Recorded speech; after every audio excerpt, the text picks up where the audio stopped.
कुछ मिनट दीजिए और आप लोग का देखिए कि मैथ में किस तरीके से इंप्रूवमेंट आता है। कल ही है मैथ का एग्जाम और मेरे 20 गेस किए हुए क्वेश्चन है।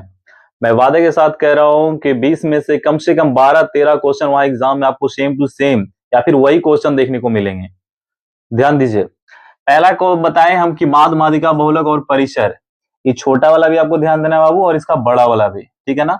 इसको हमने 7 से 8 नंबर में रखा है क्योंकि माद दे या मादिका दे या बहुलक दे, ये तीनों में से कंफर्म एक 5 नंबर में क्वेश्चन आपके रहेंगे तो रहेंगे। पेपर के पीछे पलट दीजिएगा, सबसे हाईलाइट में दिखिएगा, यही क्वेश्चन रहेगा, ठीक है। और 2 से 3 नंबर में शॉर्ट वाला पूछता है, या तो देखो सबसे ज्यादा इंपॉर्टेंट हो जाता है मादिका, यही पूछता है। बहुलक कभी कभी पूछता है और माध्यिका भी पूछता है, तो माध्यिका को थोड़ा सा अच्छे से देख के जाइएगा। 7 से 8 नंबर क्लियर। अगला देखिए, मशा और लशा निकालने के लिए सीखेगा। ये 1 या 2 देता है, ज्यादा नहीं देता है, शायद 2 नंबर या 3 नंबर में दे दे या फिर 1 नंबर में दे दे, तो इसको भी जरा देख के जाइएगा। ये फॉर्मूला लिख दे रहे हैं, एग्जाम में इस बार पूछेगा ही पूछेगा, ठीक है। और ये इसको बताना है आपको कि शांत है कि अशांत है। क्लास में हम सब करवा दिए हैं, तो आप समझ लीजिएगा।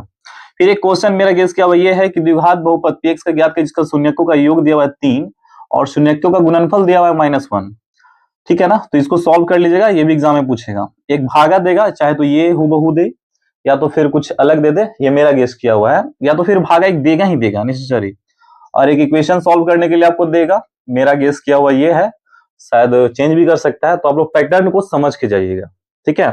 और ये 8वां क्वेश्चन है मेरा, इसके मूल्य ज्ञात करने के लिए डी वाला फॉर्मूला लगा के बनाने के लिए बताया हुआ है, इसको कर लीजिएगा।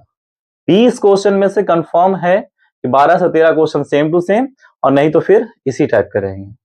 तो देखिए अगला क्वेश्चन जो है वो समांतर श्रेणी से है, ठीक है। मेरा गेस किया हुआ ये क्वेश्चन है, बट इसी टाइप का कुछ और वो दे सकता है, इसलिए आप फॉर्मूला हम लिख दिए हैं, इसको दिमाग में घुसा लीजिएगा। और अगला है सर, देखिए ये वाला आपको पता ही होगा, दिनों के बीच की दूरी निकालने वाला, कोऑर्डिनेट ज्योमेट्री जिसे हम लोग बोलते हैं। और ये एक ब्रीज से क्वेश्चन भी हम गेस किए हैं, शायद यही वाला पूछ देना एग्जाम में। 3.5 सेंटीमीटर त्रिज्या और 90 डिग्री कौन वाला बना लीजिएगा फट से। उसके बाद ये ट्रिग्नोमेट्री से हम ज्यादा क्वेश्चन वो गेस किए हैं, क्योंकि हमें ऐसा लगता है कि इस बार जो है ट्रिग्नोमेट्री से ज्यादा क्वेश्चन पूछने वाले हैं, ठीक है। तो 1 2 3 4 और एक 5 क्वेश्चन हुए ट्रिग्नोमेट्री से, इसको एकदम नोट करके जाइएगा दिमाग में।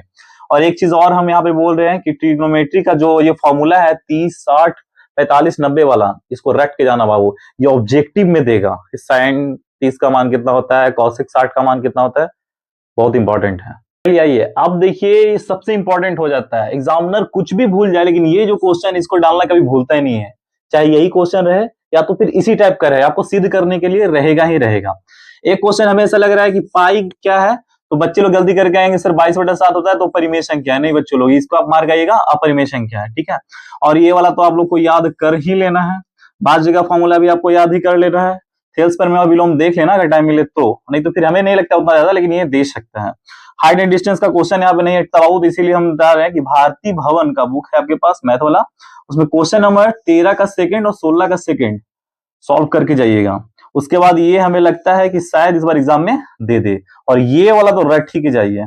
अगर दोनों बराबर है तो सिर्फ एक हल होगा जिसको हम बोलेंगे अविरोधी, और अगर तीनों बराबर है तो अनगिनत हल होंगे और इसको बोलेंगे हम लोग आश्रित, और 2 बराबर 1 बराबर नहीं है लास्ट वाला, जिसका कोई हल नहीं निकलेगा, इसको हम लोग बोलेंगे अविरोधी।